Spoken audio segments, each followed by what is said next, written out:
Hello, Tuni Kuki News. Vetsah se na bon savin lem nei vin. Tuni ahi Meitei government su mang phat hi taloham ti topic mang cha a igam sunga thilso ho aban banin update hin bolo hitin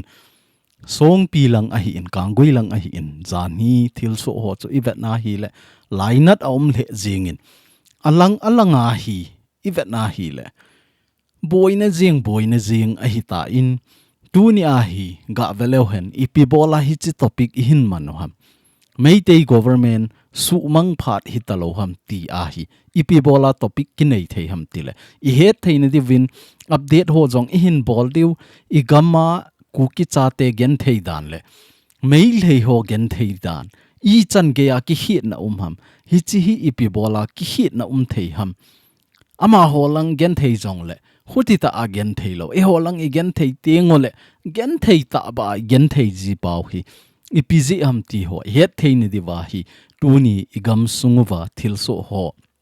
hin sei diu update hin bol diu hi chi ho a kona hi lungel inei thei ne diu ho jong hin sei diu hin tin tuni a hi zan hi thilso ho chu ivet na hi le kangoi langa inam lam kai ho jong to khom na anei win Hichiwa hi decision chom khat atha la ki tawi ti ho jong ki mu a hin chi chung chang jong hin sei hui tin a hin la hi chi inam lam kai ho lungel ho hi pathinin hin mang cha jing in tin Kuki ten tu lai i boy piu hi sa ham a hi lo le so ham ti hi mi pi thu do a hi ta in hi chi chung chang ho jong I hin sei che deu a hi in tula hi ivet na hi le mi tampi hi inna igam inam po na wal je a jong hi lung han na lung chang nat na tampi pi om ji in niza a cho het thim na diule mi pi hon jan hi a hi chiwa I leader ho a to khom na jong I macha ke hello report I macha jong bolo press release sa jong a bol po ve ei sung ka ai jong le het no ma mi ti ho chan ge hi thudo nain bol lovin hichiwa hi lam kai ho to jong akiki ho ta in hoi ta thu chin akihet phana chu tu a hi chi chung chang ho jong in sei diu a hi ama sa penin hi chi ga veleuhen e tuni hi June 20 June 2025 a hi hi chi ni a hi igam sung jan hi a thilso hi hen tu chan ge a thilso ho hi jong le update hin bol lo hi tin jan hi song pi langa chu ivet na hi le pi hoi kholing hau kip na nu ti nu khen khat adinga nu hin tin khen khat adinga pi hin tin hi chiwa langching man bi kiti mail hei min to zonga kilo thimin langching man bi village a house sapi ti ding a hi ta in pi hoi kholing boina chung chang ho hi neu cha het thim na divin ga sei lew hen ama jong hi igam inama dinga hin ho pido khat a hi tai zan hi a chu wang sit ta in thal chang thum zenin hi ta chu an kha ji in dam do zo talawa a hin kho an be tai ti jong chu ni mo deu a hi in hi chi hi thing kho le malcha media kona kila a hi in hi chi jong hi akivet na hi la noi langa hi chi a koi te jing ovin in jawa thamne la chu hi le hi chi vai manipur koi je wa chu chuchanpur manipur koi je wa chu kakat la a hi na hin le che vai anakita te na lain hi jong le ai pi chu hi jong la thu ananga yu hi tin ama hi zan hi thilso chu het de wa hin mei te khat ni ta chu a khut anaka pha pi wa hi le hi chi lungsat pi na a chu mei te thing noi ho ti taw te mei te police ho hi cho si ki khom wa anamo hlut no le hi chi thal chang ho chun a kha hi dinga gin chat a hi in a o ma khat a kha in a ke nga khat kha in a tai la a hi khat nin a kha in thal chang thum jen en ana kha a hi ti hi mu a hi in hi chi chung chang a hi ITLF a hi in ko tu a hi in igam sunga total shutdown ki bolding a hi ti a jong hi phone do a hi in ITLF ho wang chun indefinite ti a hin hi chiwa hi indefinite shutdown ki bolding a hi ti a hi phone do na anabolu a hi in ei ho te hi alang khana hi chiwa hi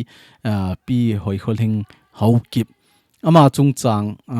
thil so a jong hi het theina divin neu cha ga sei sau jep leo hen e hawate hi Kuki hinom lo Kuki support nom lo I thi tieng wala min news a hi chi news ka hin ta lo na pen jong hi international news san ge a hlung hit jong le national news northeast news India today ti hovela thu so ahun ke bol na chu iti ki zi ama hi hau kip a hi kiti kiti lo ai ama hi khong sai kiti kiti lo ai ama hi vai phe kiti kiti lo ai Kuki woman kiti hi za chu e ho hi I hin lai wa inop ma I piang ovin a hin la I thi tiang le jang ke a hi na pa chu hi chi vai min e het na pa chu a hin phon do ji wai hi chi zong hi in zo la a point chu hin sai hi tin hi ta chu in national news wa jong hi ki mu hi ti a hin a ban le hi chi wa ko tu hon a sei na wa hi le 24 hours sanga nga sao zo hin tu ni pung khan a pat na hi shutdown ke panding Jing ni ha lang chan gei pungup chan gei hi shutdown total shutdown Kangwei district zo se Tilhan Southern Hills district zo se a hi ding a hi ti a chong hi ko tu in hi ta chu lekha an the in press release so a hin bol do ti a hin la ITLF langa ko na hi event na hi lamon indefinite shutdown ti a hin lung nop mo Vetsah na chu indefinite shutdown ke bol ding a hi ti Ngichivai phondo na hi in abana hi chilanga hi joint press release abol kit na wa jong hi kiloi khom na za chom chom hin KIC a hi in KCA a hi in KKL a hi in KSO a hi in KWOHR a hi in KWU Sisipur a hi in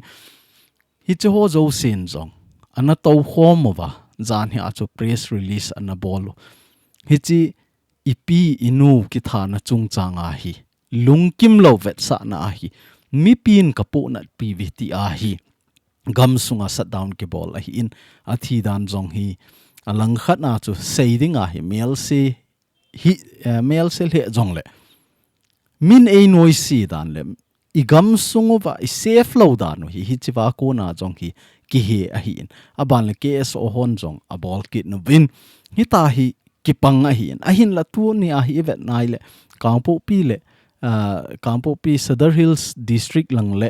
hi chiwa song pi lang ho bowin a ki bol kit nen Chandil lang ho hoi lang ge tam tingno pal hoi lai ge hi tam hi chi ho ni pi bola a bol lo mun tina yum na zo seu chu I bol lo ngai ai hi chi ho hi bol lo hi te kana mi te ho avela ka hin sai a hi ta in mun tina hi I bol jiu ngai a hi aban le hi chi wa hi ga velo chun mei te pa chu a khut bo gi kap kha hi in a hin la mei te hon hi chi wa hi I to banga pan ala awam army ho zong a tinguvin nasata akina api na ho jong chu zan hi social media ho a jong chu inamu so ke de wa hi in mei te hon army ho ango ovin nang hon buffer zone kanga in ti win iti dana hi ta hi kami kasa thal changa ki kap kha thei ham ti a jong hi ngo na sata na bol wa hi in hi chi ahung ki kap kha jawa jong hi mei te police ho dim se na he amun a hin delova thalla hin le kap mo kap na wa tua ipi inu chu akap kha udana hi mo hi hi za a chu tu a jong hi Kuki Chaten hoi ta I gelo angain leader hon jong decision hoi ta I la angain hi chilai keu a hi po in phubala lang keu a hi po in ama sa a jong chu hi chi Southern Hills district langa jong chu I boi naw chu hi de wa hin buffer zone mai leite hin buffer zone gamgi ki sim hi a hin kho kalwa ka gam a hi ka lo a hi ti a thil a hin bol ji wa hi chi to bang thil so ho hi ji a hin tu ni a hi e hon hi che ba buffer zone zong le infal gam sunga ka in hi tin ga ki chi hen lang le ki hing di hinam ki hing lo hel ding ai ei tha de wai hi chi pa bon he awang pha hing na lai ai buffer zone kho kal ki ti chu koima a hing ding lo ding ai tu ni chan ge ya mei te le Kuki ki ka sis file jong lo a solution jong I ma cha ki sei do nai lo hi ni za chu center force alaya ki goldim se na hi a hi le tu ni aman buffer zone hin kho kala lo a hin bol na ding hi chi authority chu kon na pi ong hi chi guarantee chu kon na pi ham a pi te chun a bol sa te chun mo ki pu diu do lai a hin la ipi inu chu buffer zone jong kho kal lo i gam sung i khoveng veng sunga hi ta chu awa le na ki kapli eng ti bang chu hoi la ya chu ku ki te i safe ham ki safe lo hi la hi je a chu tu a hi mun tina shutdown ki bol hi shutdown bol na ajong hi song pi lang hoi i vet na hi le tu ni apa na song pi ka hin ti ding hi tai a ji chu a ji hi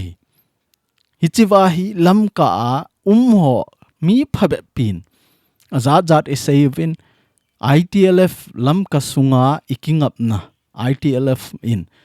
thupon ane ya hi le ke ho atum be a invite ni hin bol lo wa hiti khuti ti in zawa press release ki bol chu ga belo chun KSO chu hi chi KSO ho hin masanga patna thupon ana bol pau chu EP emoji wa hi chi wa hi ama ho to KSO to hi chi to hin ki chamna ka bol vin sa kan e khomovin sa ni khom khoma ata ta ki cham lo wai le ipi ham ka na sadu ji a chu chamna na ga sai jiu ham ti jong hi ka sai do no men zomi student ti a kimin vo kuki hi lo ham ipi bola shutdown ki bol chengle aki khat ki bol hi chelai area ki bol hi chelai area ki bol loading ti hi ging jing ke ham hi chi jong hi za chat ta hi a hi the lam kai hon hi chi su thengovin masanga pana ka ki ho cham ta ve ki ho cham na mei te gal email ma khat bo ki nei a hi in hi chiwa hi pan khom ding hi chiwa hi ki cham na ding in sa ka ni khom ta ve an kong ka so khom an kong i so khom khoma ilungge la ki to lo wa hi le ipi zo akan na ha to azong hi sa ne khom kit taw hi chiwa pan khom kit na ding in hi chi chu inam sung hi iki vai pu da no di lo i ati le hi ti lom ham tu a jong mei lei pa bon a keng a khut si aga ki ka kha a hi le i chan ham khana infal pumpi shutdown bol ninga to ogon aneva ki phinova army ho achi le wa le ho na san ge jong a kha thei wa hi le ipi bola tu nia ipi inu athina ai shutdown bo e bolom police station no jo si set phat he talom I police ho win nge eidinga inam igama dinga pan ala nom lo wa hi le ala angam lo wa hi le hoila ya chu ei hon pan ila de ham hoila ya chu igam inama dinga police ine yu ham hi cho jo si su mang ding hi office jo si kha ding hi mei te hon bon center government na san kha jo le ipi bola e hon center jong hi lo state government na san ikicha no wa tu ni chan ge igam sungo e function sa na la yu ham hi cho su mang phar ai tai kanam mi te ho shutdown e bol wa hi e ho ki eng bol hi bo ve koi igam sungo wa hong ong koi igam sungo wa gen thei ong na hon dukan na kha wa ni le cha ki cho na ding jo si na kha tan no vai le koi gen thei am nang ho gen thei e ho ki su gen thei hi vi hi chi sa nga chu ipi ham I thum diu chu hi chi shutdown lockdown e bol sang wa chu ka gam sunga hi chi to bang government dan di lo ta a vai hom ho hi ke hon ka dei po we hi chu hoi ka kha de hi ti kha pha de ta chu mi pin ki phina lam kai KSO a hi lo le ITLF hi chiwa press release in ball leader o ko do winlang hi chiwa hi lam kai sa winlang ko chu kha jing taw hi chi chui ball pha no hi ta chu I pe ball tu ni chan ge hi chi ball lo mi chi wang hi po na ka sa nei a khut kap khamai mai in bon se pai ho block a bola tu a bisnu purlang jong ho ga velew chun ama ho media ho a jong ho ivet na hi le ki mu so ke hin panala dano le mi pi kilung to dan ho gari niaw chakhet hong thai jong la ama ho la mau ki hian si jing oi a hin lai hon ben e bolovin a hian khat in ke hi chiwa lam kai ka hi ti a lam kai deu hin adi se na isu si win hi chi chu ipiham kan na hi chi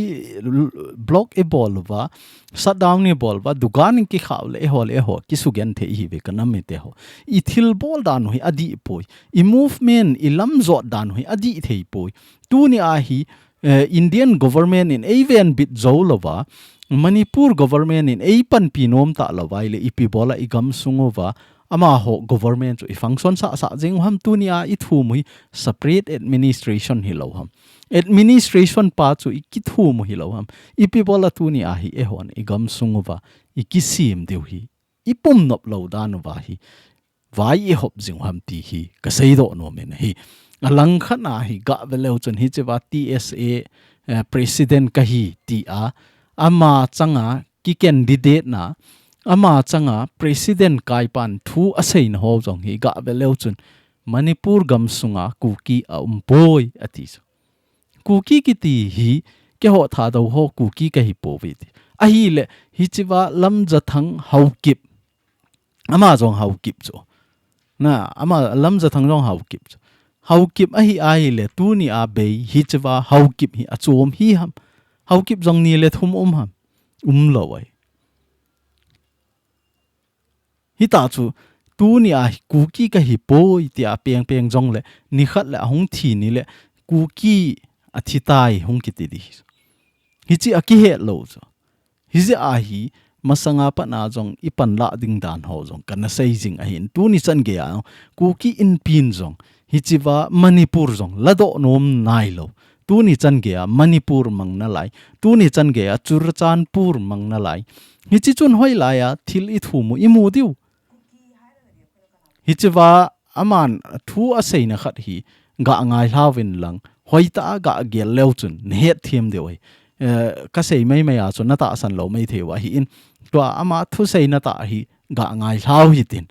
I to banga thu a sei ham a hi lo le Manipur gam sunga Kuki poi ti a mei te ho hil chet na abol na hi niau cha I ga ngai hla deu ka nomin hi chi ga ngai hla leu hen Kuki hairagadi akoina kanabu khangnagani Kuki haiba wahei se yamna confusing term amane maru oina after this present ethnic conflict Manipur crisis lakpa matung dadi ekhoi thado manung da su Kuki haiba wahei se karira haiba se yam toina adum neina bane thado gi intellectuals manung da su so ekhoi thado inpi Manipur thado student association maikei dagi ekhoi na kumna thiba matam sida Kuki haiba se identity su oide aduga common ethnicity gi ming amasu oide Kuki haiba se Manipur da leite Kuki haiba se separatist ideology propagate to ningba Manipur bu thugai ningba gi concept chatha hiba mayam apunba amagi ming haitare tua sei chu het deu a hin Kuki ki ti hi identity anei poi Kuki ki ti hi kiloi khom na zong a hi poi Kuki ki ti hi Manipura a poi hi chi hi Manipur suke nom hon Kuki min mang cha a to gon ani yu a hi bowi ti a ise yu hi chi to banga min Indian government in zong kota apia Kuki mina kota kineya aman tu ni a Hichi Kuki kiti Manipura poi ati thaiya hichi to banga inoi si jiu hi ivet na hi le lainat hi kanam mi te ho a hi theya hi le ipiham khat wang I bolo angai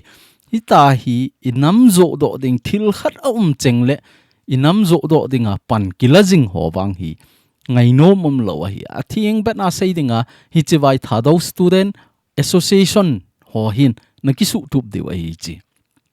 Tuni ajong hi ga beleu chu ama hi TSA president ati hi so hi chiwa amin ki ji na ho jong hi ga beleu chun Michael Lam Jathang president thado student association hi chu hi chi president na koi na la yu ham aki seile a hi poi a khuti poi ti a hi la press release a bol ho hi ga sim leu chun lineup dan hi za chu ka sim do lo hi chiwa ama na seina a hi na sata a condemnable chu adi ase na athu sei ho hi sim leu chun ama hin neutral ka hi ati mai the hi a hin la neutral hi lo hi le Kuki dem na athu ase hi chi at dem na keu hi lovin tu a avet sa na ding in jani news na ki sei na jani thu so na ki sei na a Indian din mun anaki sei na ajong chu anaveleu chu namu diu gam dang ho a hi lo le YouTuber dang in jong a sein ho ajong chu nanamu diu ka ta sane India hin masanga Donald Trump hi ET anabolam Trump government ti ho chan ge a Trump sarkar ti ajong hi Trump hi invite anabol wa Modi hin nasata na choisan chu a hi le tu chunga Trump in EPS ai ta am India gam sunga thing noi hon attack a hin bol mi tampi a thi a jong Trump in chang khat cha a jong condemn a bol ngam lo cho thing noi ho cho Pakistan apan pi te na lai hi chi chui bo hi ja a chu thil ki ti hi ei hat ting le ei langa pang ding hi mi tam i hat mo ting le ei zo thang ding ei su mo ding a hi lo le ei dem ding hi dim se na hi ti pa i het no anga in tu ni ai kanam mi te ho i kha pha no hi tai tu ni ai ke hau kip ka hi ke tha do ka hi ke pai te ka hi ke vai phei ka hi ke nang mar ka hi hi cho ai ki khen phat no hi po i identity di ta chu tu ni a lam za thang thu sei na la wa hi le chun identity nei lo Kuki hi lo agam nei lo Manipura cheng lo ho cho foreigner na mei the hon a ha sei pen foreigner ho nei vi ti chu hi chu na hi u cho ai wanga tu ni a Kuki na hi na hoita na pom to a hi le chun hi chu tu ni chan ge a India government in jong kota inei now hi chu I identity chu Kuki a kota ki nei Kuki mina izakai umji ithi tengu jong la mine seile Kuki woman Kuki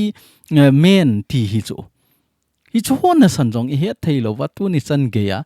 Kuki iga demowa Kuki akona apengdo theiding dan na thu I sei ji pau hi za chat hi ni khat le hung ki si di wa hi za chu ki si sanga chu ki si lowa pan hoita la ding pa hi to gon inei phat no hi ti jong hi kanami te ho kain sei do no min chule zan hi chun iso pinu lamnun thim singson ama jong hita chu alongdam sa hi to set ato na akona a hin polu no vin DNA ho hoita ates ain bol luwa alongdam sa ho in a hin hlut no vin in luma hoita avai hlun na ho jong akinein tuni a voido dinga jong hi to gon ani viti ho jong mu a hi in ama chunga jong lunghem pina iga phon hin tin aban le ama hi ain sung mi te kawai hla nom na khat aumin ain sung anu te anau te a hi lo la so pi ho ilung neo lo ti wahi tu chunga Kuki cha te la awang phapen ama hi ti jong le hon ki sei hi lo mai the mi wang set na chunga awang phapen hi ti iti na sei the ham na ti mai the wa hi chiwa hi hoita gelven mi hiem khat hi a hi le chun leisi na hung pinga I hung hin ta a hi le chun ni khat na imma ba ito ding chu thi na hi a hi tu ni a hing lai ho jong a thilo ding koi ma ki lo a hi a hin la tu ni a aman eina mo lim san eina dal ha nawa Kuki nampin apo na dan le Kuki nampin aza bol dan hi event na hi le tu ni a Kuki cha te MLA hi hen a hi lo la milal hi hen thizong le hi chito banga ama ki wa choi banga ama ki za bol banga hi koima ki za bol lo lai a hi ti hi na he no ngain pathina ilhamon dio a hi in a koi ma zo sen hi chi thi na ki ti hi ipel thailo a hi in ito ding so ke wa hi in a hin la tu chunga nun themin athil to na chunga hi I chan ham khana mi wang pha a hi ti pa langa hi ikila wa pathin na hi ikingap dewa hi ti jong hi a in ko te iga kil hamon wa hin tin in ko ten jong hi chito bang chanu kaneya kanampin enga lut pia kanampin eiza bol pi hi mi wang pha ka hi ti langa ikil hamon dewa hi ti jong hi neu cha kaga seibe kit hin tin a hi le zan hi a meeting na chu neu cha ga seileu hen zan hi a chu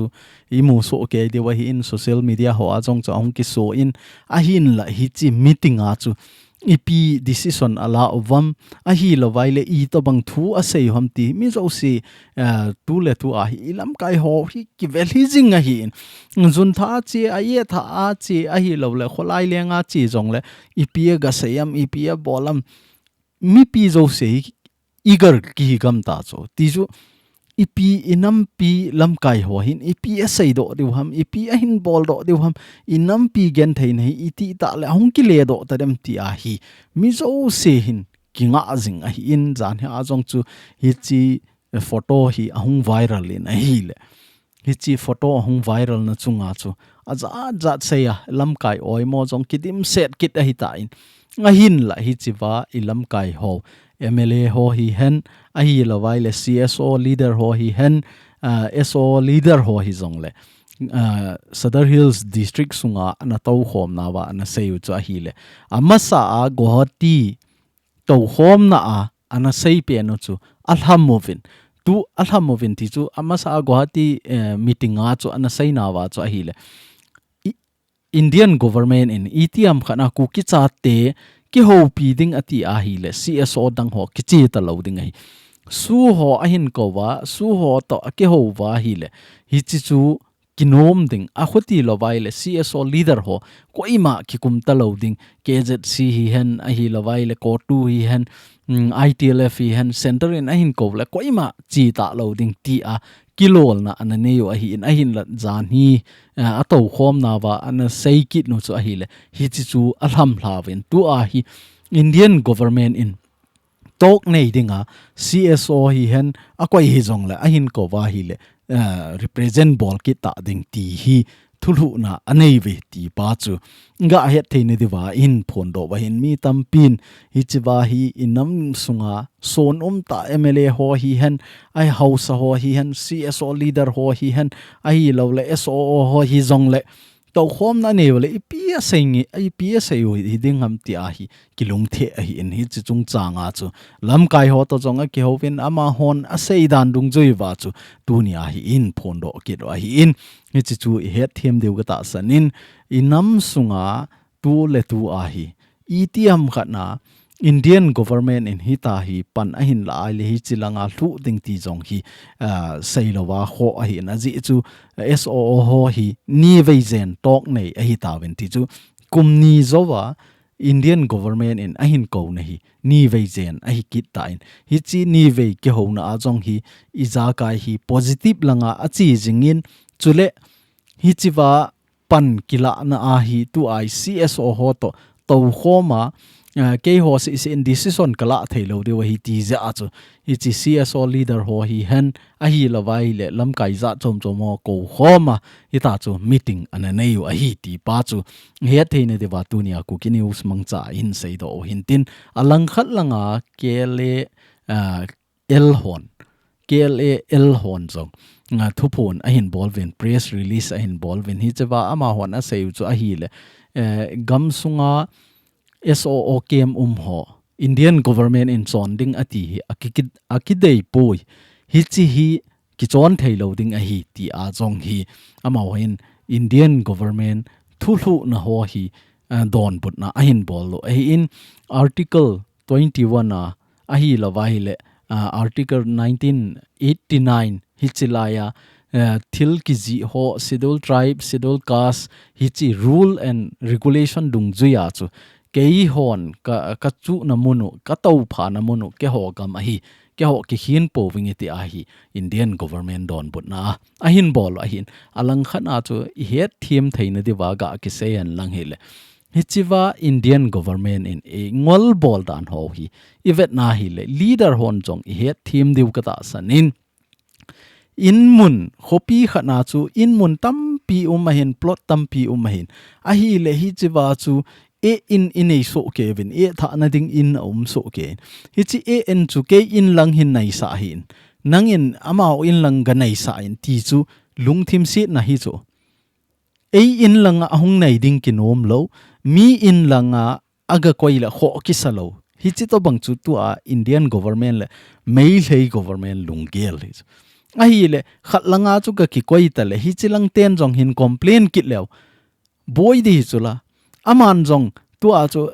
toilet a siam ding ai le chon hi chilanga a hin siam theilo ding ti nai cho mi danga dinga aga siam ding mi gam mi dang to gam gilanga a siam ding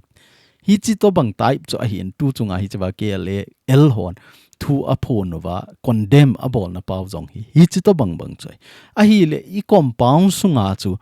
e bu I dei na ki koi theilo khatlanga I koi le mi gamgi khatlanga I koi le mi gamgi to ke nai khatlanga I koi jong le chu ti tho a khoti le e en chu alai lung ta asa jeng deng ham hi theilo wai hi chu a hi in hi ja chu tu chunga ke le hon adon put na jong chu hi chi to bang type chu hi ja chu hi chi e in ho a hi lo wai le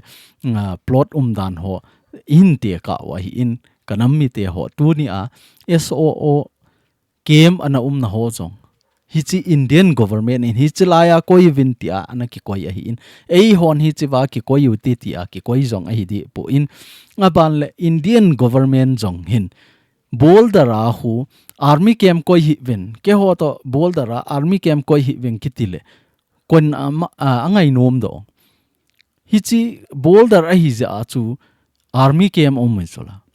boulder dunga CRPF Assam Rifle hoi IPJ ham boulder weng tup dinga agam anam weng dinga moi chula hi chi to banga chu tu chunga jong hi kukilen gam sunga ei hon SOO kem ki koi bo chu ama ho gam sunga ga ki koi hi hen lang hi chi ki ho gam sunga hi in lado win lang nang ho gam sunga ki koi win ti jong hello min agam sunga a ki koi chu anop nop na chon le ding ti hi ta hi ikingol bol sa lo de hi kanam mi te ho thil hi isei ting le ngam pila sei ding hi gamena ma dinga choi thile thi ding hi jing a hin la adi pa chu tu da na din pi ngam ngai hi chi to bang chu lam kai pha lam kai di kiti ai tu ni a kanam mi te ho ei hon igam inam ikiven lo wa hi le mei te government in la even pi pon inam mi a thi le la ama ho a thi tiang ole alak nga ke pi win ei ho I thi tiang ole la I don po win amina press release a sum hi zat ke pe dinga tiwa asum la ki mu khalo ali khabo wa ki muji hi chi to banga hi ei bol wa hin a hi le tu ni chan ge ya mei te government igam sungu wa I koi wa hi ipi a phat chom na ei ho government iki koi na sanu jong hi tu a hi replace bolding a hi lovle amun change bolding relocate bolding hi chelai mun a ko na hi chelai mun na chon lut diu I gam sung na sana thu ki nei lo hi kanam me te ho gel pawin tu ni a hi chi meitei government I chon do to ka wa hi chi to bang hi ini ne jing de wai aban le meitei government in tu chunga thu so a hin bol thu phone a hin bol pa jong chu imu so ke de wai gamin ho tu a hi ku ki ten khomin ho jong ama ho dei in ki khel tawin hi ti khati hi cho hi koiman a khel thei ta lo ding hi ti thu a phone nom ki phone tawin te ama ho gam sunga chu nom in khel tawin te hi chi to bang chu a phone wa hi le ipi bola phai tol sunga e ho veng min ho hu ama hon a bona khel ho mi chi wa khel ho hu ama san man taw ama hon a khel ma san ho hu a khel ho hu man ma sa win lang aban le ku ki cha te chunga hin sei taw ku ki cha te chung bawa ha hi em a hi we ama ho gam sunga ki khel signboard atha ki tung ho khu ipi bola I ma cha sei lovu ipi bola ku ki cha te chunga hi chi to bang thu so o cho amazing ke hi chi ku ki cha te I chi do lo wa I kha do lo wa tu ni a hi ke ka pen lo hi khat ve le thi te ding ka hi in a hin la ka hin sung be a hi kanam kagam ka hu ding hi ti pa hi lungel inei lo wa I lungel I khel to ka wa hi ku ki cha te hi zat dang nam dang hon kichep na ei nei jing di wa hi ti hi tunia kanam mi te ho ka hin tep nom ka hin het sa nom a hin hi je a chu tunia hi chi topic hin se wa hi meitei government su mang phat hi taloham igam sungwa I koi wa ei hodinga ipi aphat chom na tunia police a panghon jong igamina ma dinga pan na sata ala a hi wanga infala ko na control a hin bolwa phone a hin bolwa data zo si collect a bolwa ko yama loss e ho I loss u chala e ho condition zo si ama hon report a bolwa center a report a bol pi wa ama ho report e hon kila theilo hi chi to bang government chu ipidi ong tu ni a hi e hon hi chi to bang government chu atha a kitun theu hi lo ham ikitun phat no hi ta lo ham ti hi kanami te ho ka dong no mi nei chule inam lam kai ho na bo in ho hi athing ta a sei dinga chu mi pi lungkim ta lo a hi tu ni a hi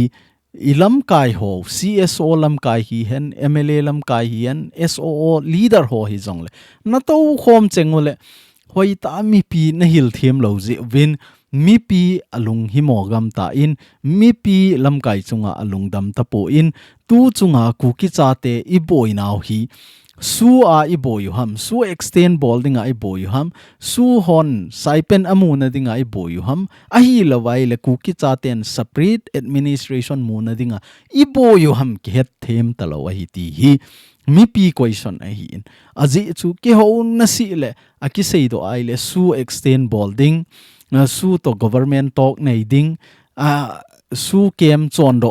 do loading hi cho bo ki heta a hi le hoi langa chu Kuki cha ten SA I thum pau chu hi chi chan ge I ge ta win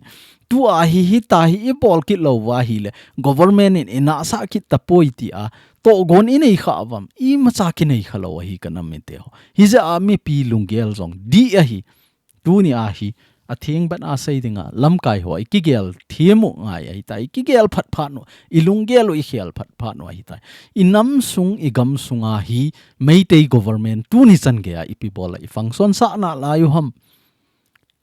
tu ni chan ge ya government to talk akene si le ipi bola SA ki sei do talo SOO zo ki sei yang hitam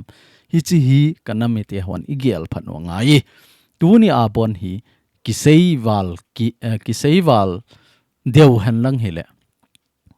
a chaina ga sei leng ki sei wal deu han lang hele SOO bon hi e ho zo hin kala do de wa hi tai tu ni a ka thil thum ne pi lo wai le SOO kala do de ki bol de hi ti lang zo ai ki sei han lang le government hin e khotia control a boi ta a hi le ama ho thum khat piu ti ti lungel anei ding ham ti le tu ni a hi e ho zo in government pa izol tho ba hi le I ma chai mu lo di hi kanam men te ho I lungel lo khel hitin igam inam sunga hi meitei government sumang hitin igam inam sungai rule and law taloding Kuki cha te rule and law ti lo bai law dang mong lo bai koi tieng ole min e ho hin zol diu idei ingai ithum ho in pi diwi a huti lawa ama ho izol tho vai le chite ka sei nom jing hila su kem chon do over katil a chon do ovin su extend ball loading extend ball na ding a hi chi hin ball over katil a ball jeng oviti hi chi chu kon ithum mi pi diu tu ni chan ge ya amit sa le birin in ha se ya a sei jiu hu ipiham tile tu ni chan ge ya nang hon Manipur a boy na ti win I macha a boy poi Manipur boy na I macha poi aji chu Manipur gamsunga government function so ke hi center force jong dim set aumin state force jong dim set aumin aninga center force ho jong alha sapna poi ti hu mi pi hinga aphon do ole amani pancha na lampi khat hi chu hi thei han lang hele hi chi pa hu I kham diu hi chi pa hu ila do ji diu hi chi lo na dinga hu government ho I function sa lo diu hi chi lo na dinga chu Kuki cha ten ilungialo I hial phat no hita hoi ta pan ila phat no hi tai ti hi a chaina kaga sei the hin tin tu ni Kuki news ve zo se na chung ovin ka ki pa in bon cha ven pathin in phat thein bu jing ta han